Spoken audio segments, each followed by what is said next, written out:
Good morning, sir. Very good morning, beta. Very good morning.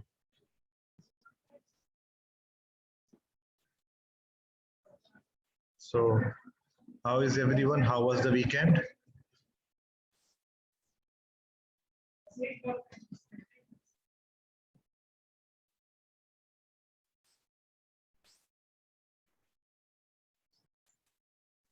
All good, sir. Wonderful.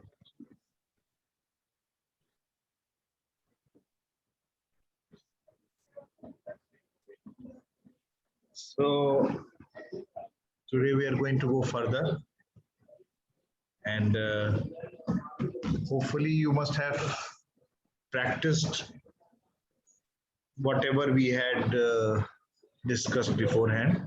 सारी चीजें कोई query तो नहीं बेटा आपकी अभी जिसको हम लोग बात कर लेते हैं. We have finished more than 50% of the second unit, in fact. Okay. So do you have any query? Last discussion में हम लोग ने A star algorithm और उसका example देखा था. एक दिन हम लोग ने specifically example ही देखे थे. आप लोगों ने वीडियो देखकर did you practice it on your own or not?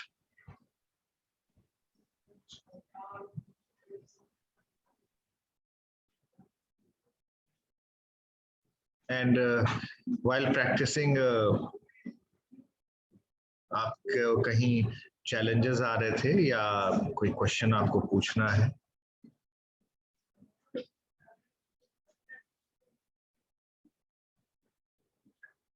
Adesh, Komal, I think प्रशांत का भी ऑडियो मुझे नहीं दिख रहा है. Maybe he may be having audio problem. But Adesh and कोमल, आप लोग बता सकते हो. प्रशांत का भी ऑडियो अब दिखने लगा. Komal, any queries? Anything which you would like to discuss before we go further? No. Wonderful. So I hope आपकी पढ़ाई चल रही होगी and not only in this subject but in all the subjects. Yesterday I was having a talk with your faculty members. तो एक चीज जो common निकल के आ रही थी तमाम लोगों के बीच में वो ये था कि समवेयर डाउन द लाइन लोगों के अंदर वो कॉन्फिडेंस नहीं आ रहा था इस चीज को लेकर कि जो हमारे स्टूडेंट्स हैं वो घर में प्रैक्टिस कर रहे हैं. समझ में आ जा रहा है जब वो अटेंड करते हैं वहां तक तो ठीक है, बट जो एक प्रैक्टिस की जरूरत है वो शायद नहीं हो पा रहा है. और शायद ये ऑनलाइन क्लासेस का डिसएडवांटेज है कि जब आप ऑफलाइन आते हो और सामने रहते हो तो हम लोग जब आमने सामने बातचीत करते हैं, देखते हैं आपकी कॉपी को और आप करते हो उस चीज को, वो उस तरह का इफेक्ट शायद नहीं आ रहा है. ठीक, आई एम नॉट श्योर. और ये स्पेसिफिकली तो मुझे अगर देखें तो इस सेमेस्टर में आपके जितने पेपर्स हैं, चाहे वो DBMS हो चाहे वो AI हो, आई थिंक कंपाइलर है तो कंपाइलर की बात भी हम कर सकते हैं, इवन नेटवर्किंग, ये चारों पेपर्स ऐसे हैं जिसमें कुछ ना कुछ न्यूमेरिकल पोर्शन आ रहा है. I am not sure about data mining. I think data mining हो सकता है उसमें थ्योरी ज्यादा आ रही हो, बट कुछ सब्जेक्ट्स हैं खासतौर पे ऑटोमेटा या और कंपाइलर जिसमें अगर आप प्रैक्टिस नहीं करोगे तो फिर उस तरह से दिक्कत होगी आपको. ठीक है? Yes, sir. So मैं वरीड उन चीजों को लेकर ज्यादा हो रहा हूँ और रिक्वेस्ट यही कर रहा हूँ आप प्लीज प्रैक्टिस करो. AI की बात स्पेसिफिकली करूँ तो ये अगर कोई टफ पेपर ना बनाए तो बैलेंस पेपर बनाए, तो थ्योरी और इन सब चीजों का एल्गोस का और एनालिटिकल क्वेश्चन का मिक्सचर है. बट कंपाइलर की अगर बात करें तो कंपाइलर के केस में जो सवाल बनते हैं जिसमें तुम्हें बनाना पड़ता है स्टेट्स वगैरह, तो that is not such a paper जिसमें कि मुझे लगता है कि थ्योरी ज्यादा आती होगी. सो बात स्पेसिफिकली हो रही थी ज्यादातर कंपाइलर एंड ऑटोमेटा को लेकर, क्योंकि वही आपका पहला क्विज आने वाला है। And really your faculty was worried कि अगर सवाल एमसीक्यू के बजाय लंबे उस तरह से थ्योरेटिकली आने लगे, सॉरी न्यूमेरिकल आने लगे, तो आप क्या उसको सक्सेसफुली कर पाओगे कि नहीं कर पाओगे। इवन छोटे छोटे सवाल भी अगर मैं कहूं तो उसमें कुछ पार्ट ऐसा होगा जरूर जिसको आपको सॉल्व करना पड़ेगा। तो डिस्कशन के दौरान जब ये चीज निकल के आ रही तो ये ज्यादा मुझे लग रहा था कि there was more practice was required from your side, and वो कॉन्फिडेंस आपके फैकल्टी को नहीं मिल पा रहा था कि आप प्रैक्टिस कर रहे हो। तो पेपर को इजी बनाया जाए जिसकी वजह से तुम कर लो और तुम्हारे इंटरनल मार्क्स बन जाएं। शायद ये उतना बड़ा ऑब्जेक्टिव नहीं है जितना बड़ा ऑब्जेक्टिव है कि आपको समझ में आए और आप उसको प्रॉपर तरीके से, अगर थ्योरेटिकल लंबे लंबे सवाल आ रहे हैं करने को, तो आप उसको कर पाओ। ठीक है, तो प्रैक्टिस करो, क्योंकि अंत में जो कंक्लूजन निकला हमारे डिस्कशन का, तो स्पेसिफिकली उस दिन भी बात शायद मुझे याद आ रहा है कोमल ने कहा था कि आप लोगों ने कहा था कि सब न्यूमेरिकल सवाल आए तो ज्यादा अच्छा है। तो खैर वो मिक्सचर आएगा, ये फाइनल हम लोगों ने बात किया हुआ है। बट अगर मेरी तरफ से जो एक मैसेज फिर सर को गया कि हमारा पर्पस मार्क्स तो सेकेंडरी रहता है, मार्क्स अच्छा आना चाहिए, ये बात सही है, बट उससे ज्यादा जरूरी ये चीज है कि आपको कॉन्सेप्ट क्लियर हो, और सिर्फ मार्क्स आपको गेन हो जाए इसकी वजह से आपको सिंपल सवाल दे दिया जाए, कोई पर्पस नहीं होता है। और पहला ही पेपर आपका कंपाइलर का है, आई थिंक इस फ्राइडे को। सो नहीं, फ्राइडे को तो डीबीएमएस है, आई थिंक मंडे को हुआ फिर कंपाइलर का। हाँ, तो मंडे को हुआ कंपाइलर का। तो उस केस में थोड़ा सा बेटा उसकी प्रिपेयर्डनेस आपको करनी पड़ेगी, अदरवाइज अगर प्रिपेयर्डनेस नहीं हुए तो आप अगर मान लेते हैं कि आप जब ऑनलाइन कर रहे हो और साथ में पैरेलली आपके पास तो एक सुविधा ये भी रहती है ऑनलाइन के केस में, ऑफलाइन में तो सामने दिखता है ना, तो ऑनलाइन के केस में हम एमसीक्यूज में क्वेश्चंस जो है वो किसी ना किसी तरीके से तो निकाल लेते हैं नेट वगैरह पे भी। जब सॉल्व करना पड़ता है वो थोड़ा मुश्किल काम होता है, या वो सवाल जब इसमें आते हैं मोर देन वन चॉइस जो सही होते हैं वो मुश्किल होता है।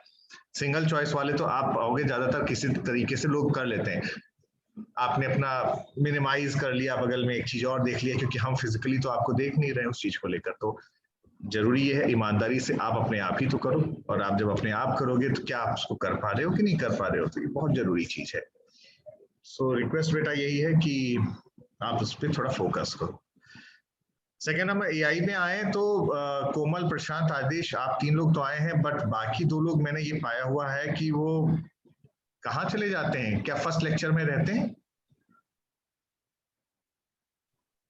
सूरज, तो क्या वो एब्सेंट चल रहे हैं आजकल? एक बार क्लास कर रहे। अच्छा, तो कि इस समय भी मैं देख रहा हूँ there are only 3 students remaining, जो अभी नहीं आए हुए हैं, व्हिच इज अच्छा सूरज आ गए, ठीक है, दैट्स वंडरफुल। ठीक है, अब हम आगे बढ़ते हैं। तो हम लोग जो है अपने सब्जेक्ट में आगे बढ़ते हैं। जैसे बताया कि हम लोग यूनिट 2 में हैं, और यूनिट 2 का मेन फोकस किस चीज पर है? सर्चिंग को लेकर है। और अब तक हमने 2 कैटेगरीज ऑफ सर्चिंग के बारे में बात किया हुआ है। एक सर्चिंग टेक्निक है अनइन्फॉर्म्ड और दूसरी है इन्फॉर्म्ड। इन्फॉर्म्ड का डिस्कशन चल रहा था, और इन्फॉर्म्ड के केस में हम लोगों ने कुछ नए कॉन्सेप्ट्स को समझा, और उसमें एक मेन कॉन्सेप्ट है वो है ह्यूरिस्टिक वैल्यू का, जो कि रोल प्ले करता है आपके अपनी जो भी स्ट्रेटेजी तय की हो उसके बेसिस पर चीजों को सॉल्व करने में। उसमें हम लोग ने एक एल्गोरिथम पढ़ा था, बेस्ट फर्स्ट सर्च। दूसरा फिर ए स्टार एल्गोरिथम लास्ट टाइम पढ़ा हुआ, ए स्टार इंपॉर्टेंट है। उसी के साथ ए स्टार पर मैंने ज्यादा फोकस किया था, कुछ एग्जांपल्स 2 दिन बल्कि उस पर लगाए थे। उसके बाद फिर एक छोटा सा एग्जाम्पल आएगा, अगर आज मौका मिलता है हम लोग उसको करेंगे, नहीं तो आपको मैं कहूंगा उसको आप पढ़िएगा, हम लोग उसको जल्दी से किसी क्लास में कर लेंगे। That is AO star algorithm.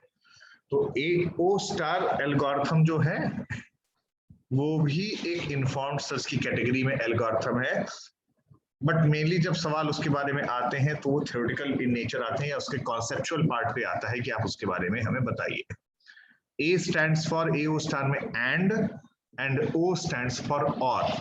तो जब हमारा डायग्राम बनता है, आपका ग्राफ बनता है, आपका जो ट्री स्ट्रक्चर में हम लोग ले जाते हैं बनाते हैं, तो उसमें state space tree for example बना रहे हैं, तो कभी कभी ऐसी सिचुएशन होती है कि दो चीजों को कंबाइन करना होता है। जब दो चीजों को कंबाइन करना होता है तो उस केस में हमारा जो ह्यूरिस्टिक होगा वो ह्यूरिस्टिक भी तो एड ऑन होगा, तो इसीलिए इसका नाम एंड आ जा रहा है। और दूसरा पार्ट फिर आ जाता है और, या तो ये चीज होगी या दूसरी चीज होगी, तो वो और आ जाता है। तो दैट इज एंड और एल्गोरिथम।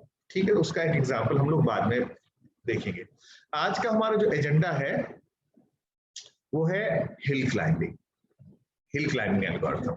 और हिल क्लाइंबिंग एल्गोरिथम जो है वो भी एक इन्फॉर्म्ड सर्च एल्गोरिथम है, बट इसका खुद अपना एक सर्टेन कुछ एडवांटेजेस हैं, कुछ डिसएडवांटेजेस हैं, और हम लोग जो है उसको जो कॉन्सेप्ट आ रहा है नाम से ही समझ में अपने आप आ रहा है, हिल। आई होप आप लोग कभी गए होंगे पहाड़ों पे, या आपको इस चीज का आइडिया होगा कि अगर हम हिल क्लाइंब कर रहे हैं तो हम लोग क्या कोशिश करते हैं, किस तरीके से चीजों को करते हैं, उसी से इंस्पायर होकर उसी से ही नाम आ जाता है आपका hill climbing. So today we are going to talk about specifically hill climbing algorithm, और हिल क्लाइंबिंग एल्गोरिथम को का एग्जांपल और उसके डिसएडवांटेज को भी आज समझने की कोशिश करेंगे। तो जब हम हिल क्लाइंबिंग की बात करते हैं, what is your objective? That you have to go at the top of the hill, and when you are going at top of the hill, that means you are trying to reach at the maximum level. जो top है वही maximum level पे आप उस पर पहुंचने की कोशिश करते हो। हम लगातार चढ़ते रहते हैं, जब चढ़ते रहते हैं तो अपने पैरों को आगे ले जाते हैं, तो हमें इस चीज का एहसास होता है कि हम ऊपर जा रहे हैं। फ्रंट पैर को आगे करते हैं और फिर हम चढ़ते हैं। मैं नॉर्मल एक हिल क्लाइंबिंग की बात करें। दूसरा अगर मैं कहूँ तो जब हम उतरने लगते हैं तो हमें ये पता एहसास हो जाता है कि हम स्लोप पे हैं और हम डाउनवर्ड डायरेक्शन में जा रहे हैं। तो यहाँ पर हम लोग एक पहाड़ पे चढ़ने की कोशिश कर रहे हैं, यानी कि ऑप्टिमम लेवल पे, मैक्सिमम लेवल पे जाने की कोशिश कर रहे हैं। तो हमारे पास एक लूप है और उस लूप के थ्रू हम लोग एक एक स्टेप आगे बढ़ रहे हैं, आगे चलते हुए जा रहे हैं। तो अपने पिछले वैल्यू से आगे वाले वैल्यू को कंपेयर करते जा रहे हैं। इस कंपैरिजन के दौरान ये देख रहे हैं कि क्या हम लोग बेटर हो रहे हैं कि नहीं हो रहे हैं, और अगर हम लोग बेटर हो रहे होते हैं तो फिर हम आगे जाते हैं। और इस तरीके से ये लूप तब तक चलता रहता है जब तक कि हमें ये ना लगने लगे कि अब हम लोग डाउनवर्ड डायरेक्शन में जाने लगे, क्योंकि जो हिल होता है वो पहले ऊपर जा रहा है और फिर नीचे जा रहा है, इस तरीके से होता है। तो आप जब ऊपर जा रहे होते हो तो फिर एक अलग सिचुएशन होती है, नीचे जा रहे होते हो तो दूसरी सिचुएशन होती है। और लूप में अगर हम हैं, प्रीवियस वैल्यू से आगे आने वाली वैल्यू की कंपैरिजन करने लगे, अगर वो रिवर्स होने लगे तो अपने आप ये पता चलने लगेगा कि हम लोग दूसरे पर्टिकुलर डायरेक्शन में जाना शुरुआत कर देते। तो इसीलिए इसका नाम हमारा जो आ जाता है हिल क्लाइंबिंग आ जाता है। ठीक है, so I'm just sharing the PPT.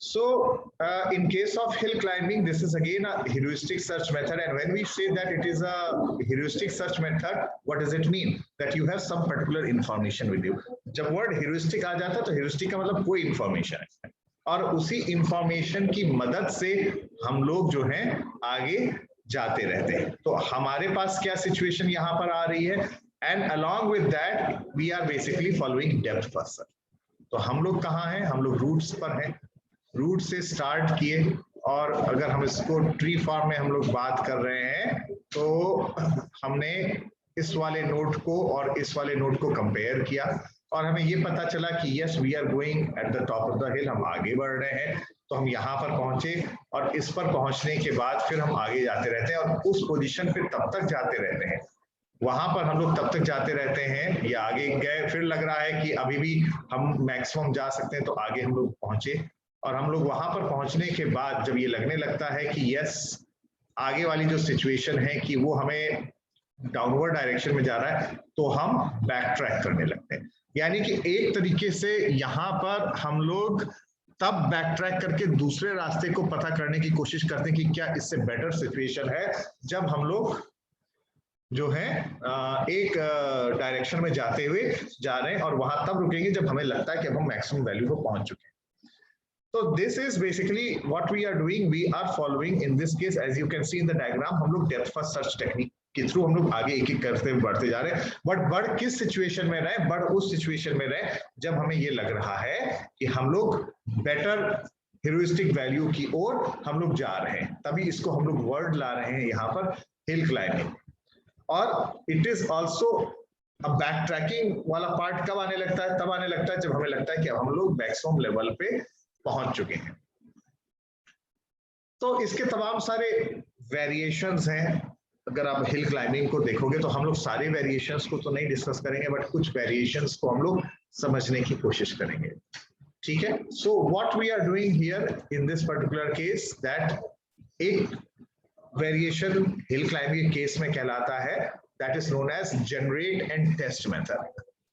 तो जब जनरेट एंड टेस्ट मेथड की बात हो रही है तो नाम अपने आप में समझ में आ रहा है, पहले हम जनरेट करें और फिर चेक करें, जनरेट करें फिर चेक करें। तो एक पर्टिकुलर पॉसिबल जो सोल्यूशन हो सकता है वो पहले जनरेट किया गया और ये देखा गया कि अगर ये वही सोल्यूशन है जिसको हम लोग ढूंढ रहे थे तो हम उस केस में रुक जाते हैं, अदरवाइज हम लोग क्या करते हैं, नेक्स्ट पॉसिबल जो बेस्ट सोल्यूशन है हम उसको पता करने की कोशिश करते हैं। बहुत ही सिंपल है, इसमें तो कुछ खास नहीं था जिसको मैंने आपको अलग से बताया, but with the name of generate and test अगर बात आती है तो इसमें 3 स्टेप्स आ रहे हैं। That first of all you have to generate a possible solution, you have to look that whether this particular solution is the solution or the best solution which you are requiring.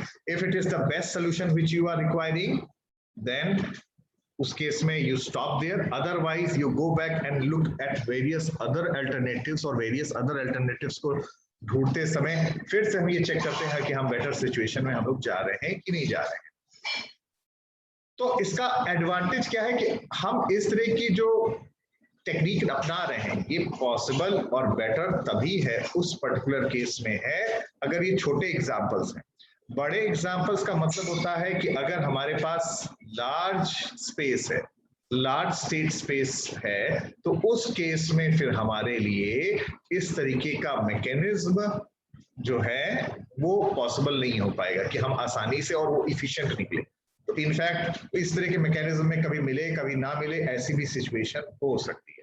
So this is only applicable for you can से small examples. So in that particular case you can से हमारे पास जो सबसे बड़ा जो एक challenge आता है वो चैलेंज आता है जनरेट एंड टेस्ट में, वो ये आता है अगर लार्ज स्पेस लार्ज है then it is exhaustive in nature, and उस केस में आता है कि वो जो हम बात कर रहे हैं एक सोल्यूशन एक कैंडिडेट सोल्यूशन को हम पता करें, that is not an easy thing. So इसका भी एक प्लानिंग होना चाहिए, ठीक है। सो यहां पर हम देखें तो हम लोग कैसे देख सकते हैं, now as you can see अब हम हिल क्लाइंबिंग का एक वेरिएंट की बात कर रहे हैं। तो अगर हम हिल क्लाइंबिंग के हमने जस्ट अभी जैसे देखा हुआ था कि हम डेप्थ फर्स्ट सर्च पे जा रहे हैं और डेप्थ फर्स्ट सर्च में हम लोग आगे देख रहे हैं अगर हमारी ह्यूरिस्टिक वैल्यू बेटर हो रही है तो उस केस में हम उसके थ्रू आगे बढ़ते रहते हैं, अदरवाइज फिर हम लोग वापस आने लगते हैं। यानी कि हमारा ऑब्जेक्टिव क्या है, बेस्ट ह्यूरिस्टिक वैल्यू को पता करना, और उस क्षण हम रुक जाते हैं अपने हिल क्लाइंबिंग एल्गोरिथम में जहां पर हमें ये पता चलता है कि हमारे पास अब बेस्ट ह्यूरिस्टिक इससे बेटर मिलना अगले पॉसिबिलिटी में हमें नहीं मिल पा रहा है, तो हम वहां पर रुक जाएंगे और फिर हम बैक ट्रैक करके आगे और जगह पर देखने की कोशिश करेंगे, ठीक है।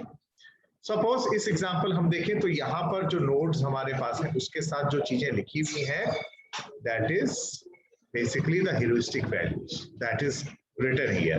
तो स्टार्ट करते हैं जब हम एस नोड से, तो हमें ये पता चल रहा है कि 10.4 और 8.9 में जो हमारा आपस में कंपैरिजन हो रहा है, so as you can see that we start from the start node, compare between 10.4 and 8.9 and 8.9 is the least one.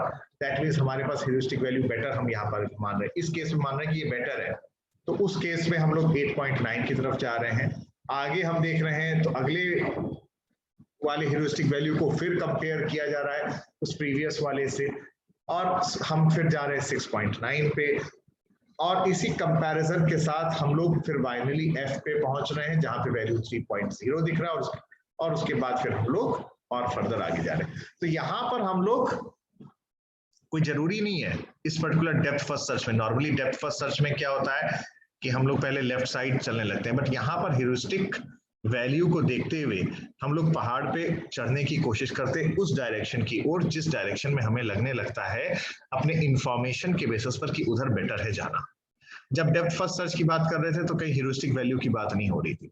In fact depth first search को डिस्कस करते समय that was a category of uninformed search, तो इसीलिए हम लोग हमेशा left side शुरू कर रहे थे। यहाँ ये कोई जरूरी नहीं हो रहा है हम लेफ्ट साइड चल रहे हैं, we can go either to left, we can go either to right, it may happen in any manner, but our objective is to select the best heuristic value, and when we are selecting the best heuristic value, इसका मतलब होता है हम अपने previous value से जब अगले value पर जा रहे हैं तो हमारी जो situation आ रही है वो better आ रही है। ठीक है, conceptually clear हुआ बेटा? Yes sir. Yes sir.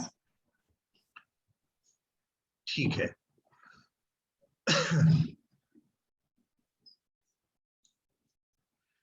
So,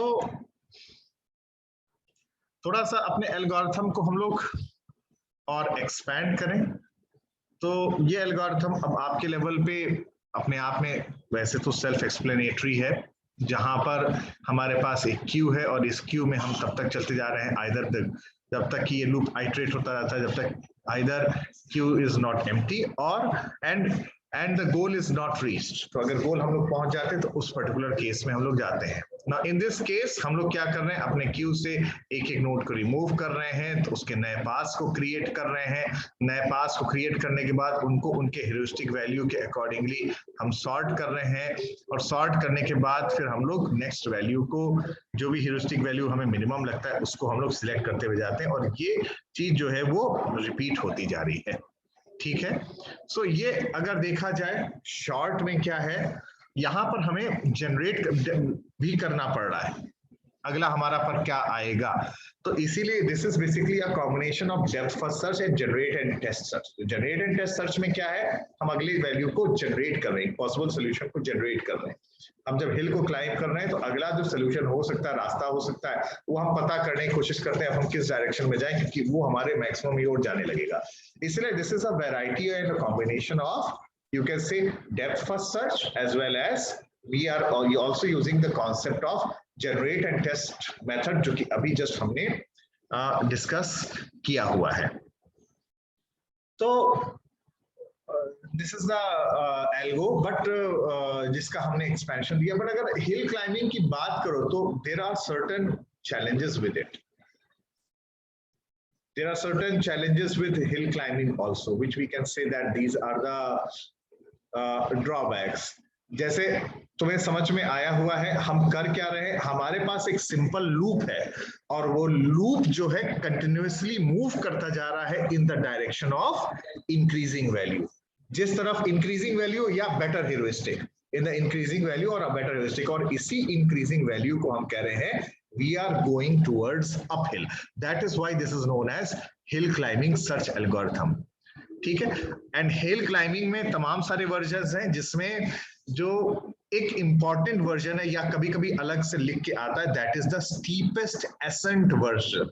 steepest ascent, STEPEST, steepest ascent version. तो हम एक एक ऐसे बढ़ रहे हैं यहाँ पर। and this algorithm terminates when a peak is reached. And when we are saying a peak has been reached, इसका मतलब क्या हुआ? जब हम हिल को क्लाइंब कर रहे हैं, that कोई और नेबर ऐसा नहीं है जिसका एक हायर वैल्यू हो। अगर कोई हायर वैल्यू और नेबर का है तो हम उस तरफ जाने की कोशिश करते हैं।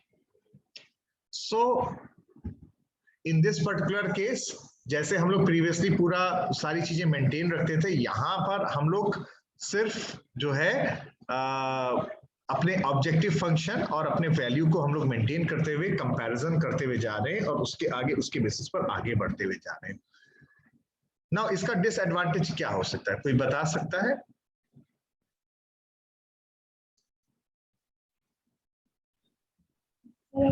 काफी ज्यादा मतलब डेटा होगा सर, लास्ट पॉइंट तक पहुंचना सर, तो काफी टाइम टेकिंग प्रोसेस सर हो जाएगा इसमें। हाँ, एक पार्ट तो ये है कि it may be time taking, but दूसरा एक चीज जो है जिसको हमने बोला हुआ, जिस शायद शब्द पे आपने ध्यान आई डोंट नो दिया कि नहीं दिया, बट मैंने बोला था यहाँ पर इमीडिएट नेबर की ओर देखने की कोशिश करते हैं। जब हम चल रहे हैं तो हम इमीडिएट नेबर की ओर कोशिश करते हैं। कभी कभी ऐसी सिचुएशन आती है कि हम लोग, अगर पहाड़ियों को तुम देखो तो आप ऊपर जा रहे हो और ऊपर जाने के बाद थोड़ा सा नीचे आते हैं और थोड़ा सा नीचे आने के बाद फिर ऊपर जाना लगता है, ऐसी सिचुएशन हो सकती है। तो इसका मतलब क्या हुआ? अगर आप इमीडिएट नेबर की बात कर रहे हो, थोड़ा सा ऊपर गए, ऊपर के बाद थोड़ा नीचे आए और नीचे के बाद फिर ऊपर जाने लगे, और जो कि वो वाले जो फिर से ऊपर जा रहे हो वो प्रीवियस वाले जो पीक था उससे ज्यादा हो। और मैंने एक लाइन जो बोली हुई है या एक वर्ड पे मैंने एम्फेसिस किया है कि हम यहाँ पर इमीडिएट नेबर की ओर ही देख रहे हैं, और अगर हमें ये लगने लगता है कि इमीडिएट नेबर अब बेटर नहीं हो रहा है तो हम वहां पर रुक जा रहे हैं। इसका मतलब क्या हुआ कि the hill climbing algorithm does not look ahead beyond the immediate neighbours of the current state. और ऐसी पॉसिबिलिटी हो सकती है कि हम लोग जो हैं इमीडिएट नेबर तो मैक्सिमम ना हो या वो लोअर जाने लगे, बट उसके फर्दर कोई ऐसी सिचुएशन हो सकती है जहां पर मैक्सिमम हमारे पास कुछ बेटर आ रहा हो। ठीक है, that is again a possibility. So अगर हम देखें तो ऐसी सिचुएशन हो सकती है कि हम अपने हिल पे क्लाइंब कर रहे हैं और क्लाइंब करने के बाद यहाँ पर पहुंचे, और यहाँ पहुंचने के बाद पता चला कि अब हिल नीचे जाने लगा, तो मेरा जो एल्गोरिथम है वो कहाँ पे रुका? वो यहाँ पे आके रुक गया, और ये हमें पता चला। बट कि एक्चुअल सिचुएशन ये है कि यहाँ थोड़ा सा करने के बाद फिर बाद में ये ऊपर जाने लगता है। ठीक है, ऐसी सिचुएशन हो सकती। तो वास्तव में जो हमारा टॉप आएगा वो ये आ रहा है, और हमें जो टॉप मिला वो ये आ रहा है। तो कहने का मतलब क्या है? ये ढूंढ किसको रहा है? ये लोकल बेस्ट जो निकल के आ रहा है ना, ये लोकल बेस्ट जो निकल के आ रहा है उसी को बस ढूंढ रहा है, और वो लोकल बेस्ट यहाँ पर सिर्फ इतना पार्ट आ रहा था, और ये जो ग्लोबल बेस्ट होना चाहिए उस ओर वो चीज नहीं देख रहा है। ठीक है, so this is basically a local search algorithm. When we say that it is a local search algorithm, that means that it may be possible that जो आपका बेस्ट ऑप्टिमम ग्लोबली हो वो ना मिले आपको, बल्कि उस समय जब आप बेटर सिचुएशन पे जाने की कोशिश कर रहे हो तो वो आपको मिल सकता है। क्लियर हुआ बात यहां पर? तो एक कैरेक्टरिस्टिक निकल के और आई हमारे इस डिस्कशन के दौरान, वो क्या है? That this is a local search algorithm. So what is a local search algorithm? A local search algorithm is something which is trying to find out the best possible solution in a localised manner, एक part में। तो वहां पर वो कौन सा approach लगा रहा है? सेंटेंस पे ध्यान रखना, जो हम लोग शब्दों का जो प्रयोग कर रहे हैं, यहाँ पर ये ग्रीडी अप्रोच अप्लाई कर रहा है, और ये ग्रीडी अप्रोच एक एक करके अपने हिल पे आगे बढ़ने की कोशिश कर रहा है, और वहां पर फिर वो रुक जा रहा है जब उसको लग रहा है कि ऑप्टिमम सिचुएशन पे पहुंच गया।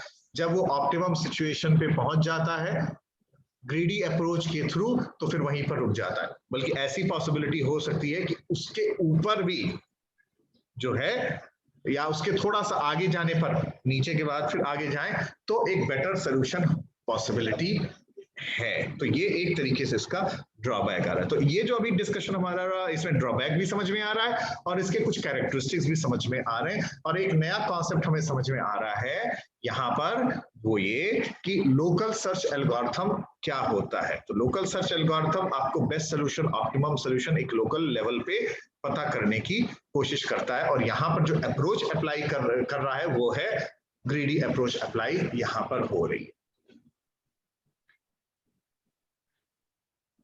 क्लियर हुआ बेटा?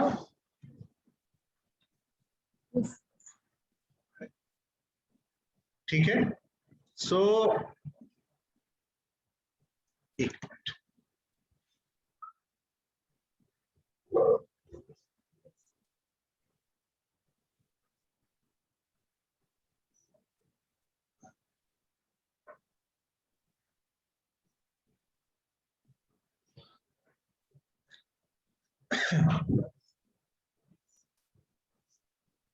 तो जो हमारा प्रोसीजर पिछला जो लिखा हुआ था उसको हम उसी चीज को एक्सप्लेन फर्दर करें। तो यहाँ पे जनरेट द फर्स्ट, ये ही नहीं द है, the first propose solution in using the depth first search procedure. But ध्यान में रखना यहाँ पर जब हम डेप्थ फर्स्ट सर्च की बात कर रहे हैं, it is not necessary we go towards one side. It may be possible we go towards the other side depending upon the heuristic value. And अगर हमें सोल्यूशन मिल जाता है तो फाइन, अगर नहीं तो क्विट कर जाते हैं, अदरवाइज हम लोग कंटिन्यू करते हैं।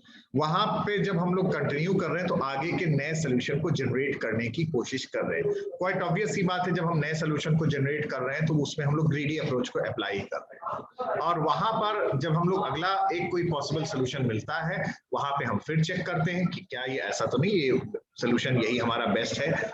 तो और अगर ये होता हम अपने गोल के पास पहुंच गए, या हमारा ये गोल है, या हम वापस तो पिछली जगह पर तो नहीं आ गए, तो अगर हम इस सब कुछ चेक कर लेते हैं और ये पाते हैं कि हम लोग अपने गोल पे पहुंच गए तो क्विट कर देंगे। अगर गोल पे नहीं पहुंचे तो हम लोग क्या ऑप्टिमम सोल्यूशन पे आ गए हैं, गोल पे आ गए हैं तो क्विट कर देते हैं। अगर नहीं आते हैं तो हम फिर से रिपीट करते हैं और एक नए पॉसिबल सोल्यूशन को हम लोग जनरेट करने की कोशिश करते हैं। और ये पार्ट जो है एक पर्टिकुलर डायरेक्शन में हिल पे जैसे हम लोग आगे जाते रहते हैं उसी तरीके से चल रहा है, और ये प्रोसेस जो है ये रिपीट होता रहता है।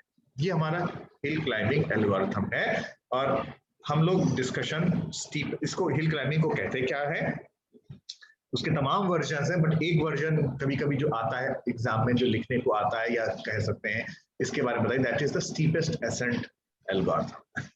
सो अगर देखो तो हम लोग फिर वही चैलेंजेस की बात कर रहे हैं।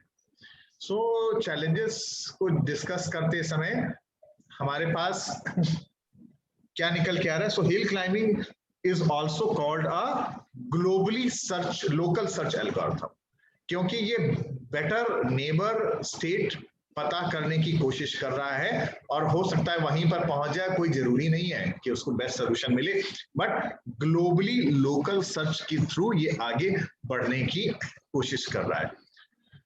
सो हालांकि लगता है कि सोल्यूशन नहीं मिलता है, बट अगर छोटे प्रॉब्लम्स हैं तो उस केस में ये सोल्यूशन बड़ी जल्दी ये पता भी कर लेता है। ये पाया गया है, अक्सर ये चीज पाया गया है। हाउएवर ये कभी कभी ये रुक जाता है, और रुकने के हमारे पास कारण जो है वो 2-3 कारण हैं, जिसकी वजह से जब ये हिल क्लाइंबिंग एल्गोरिथम रुक जाता है और it gets stuck, you can say, और यू कैन से दैट कि फेलियर रिजल्ट करता है। और वो डिसएडवांटेजेस क्या हैं उनको हम लोग कहते हैं, एक तो है लोकल मैक्सिमा। लोकल मैक्सिमा, अगर आप अपनी कॉपी लिए हुए हो तो ये वर्ड्स जरूर ध्यान रखना कि जिससे डिसएडवांटेज पता चले। Local maxima, ridges and प्लेटू।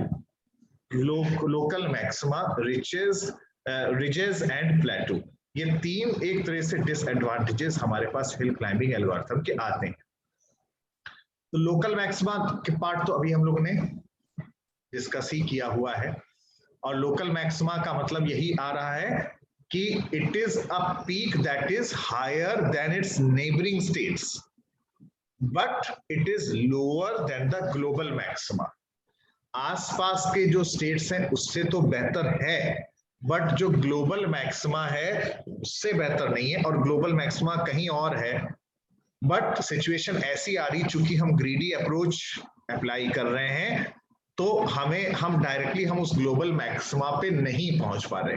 हालांकि इसको सोल्यूशन तमाम, इसमें सोल्यूशन भी आ सकते हैं निकालने के तरीके कि अगर हम लोकल मैक्सिमा में फंस जाएं, अगर हम रिज में फंस जाएं, अगर हम प्लेटू में फंस जाएं, तो हमारे पास भी तरीके होने चाहिए कि मैं इनसे निकल सकूं। बट निकलने की बात तो बाद में आ रही, पहले समझ में आए कि है क्या चीज।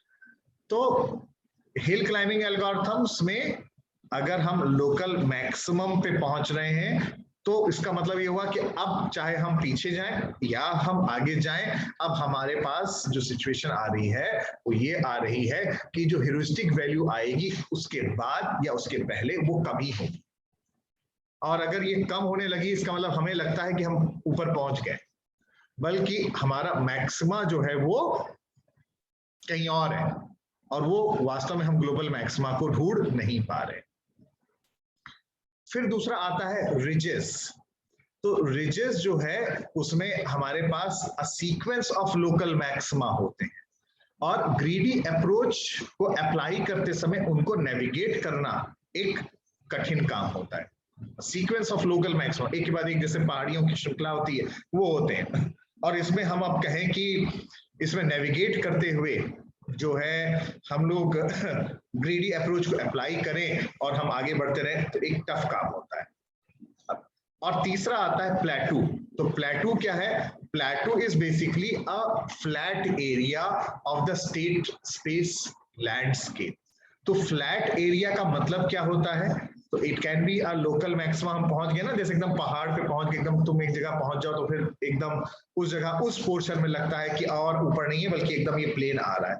और प्लेन आ रहा है तो अब आगे तुम जब बढ़ रहे हो, तो उसके बाद क्या सिचुएशन आ रही है कि वो जो पर्टिकुलर चीज जो प्लेन आ रही है, तो वो एक चीज क्या कह रहा है, अब हम प्लेटू पे पहुंच गए हैं। वो टॉप पे पहुंचने के बाद हम प्लेटू पे पहुंच गए।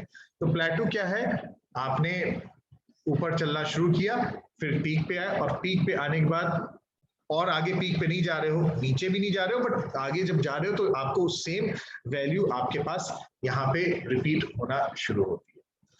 तो शॉर्ट में कहें तो जो हमारे डिसएडवांटेजेस हैं वो, या प्रॉब्लम्स हैं हिल क्लाइंबिंग में, वो है लोकल मैक्सिमा, और you can say local maxima and plateau and a particular ridge. Clear हुआ? So what I'm doing is that we are having just 1 minute left. हम लोग लौट के आते हैं, अभी फिर से रिज्वाइन करिएगा, और उसके बाद फिर एक बार डायग्राम के थ्रू और एक एग्जाम्पल भी देखते हैं कि जो हम प्रॉब्लम्स की बात कर रहे हैं, मान लो कोई एक न्यूमेरिकल आया जिसमें हमें इसको सॉल्व करना पड़े, तो उसमें हमारा न्यूमेरिकल को समझने का एक ऑब्जेक्टिव और होगा कि मान लो ऐसे सिचुएशन है, ऐसा न्यूमेरिकल आया, तो इसमें ह्यूरिस्टिक वैल्यू फंक्शन क्या हो सकती है, तो पहले ये समझे, और फिर ये समझ में आएगा कि इसमें हम लोग जहां कैसे फंस जा रहे हैं जब हम लोग निकालने की कोशिश करते हैं। ठीक है? So just rejoin all of you please.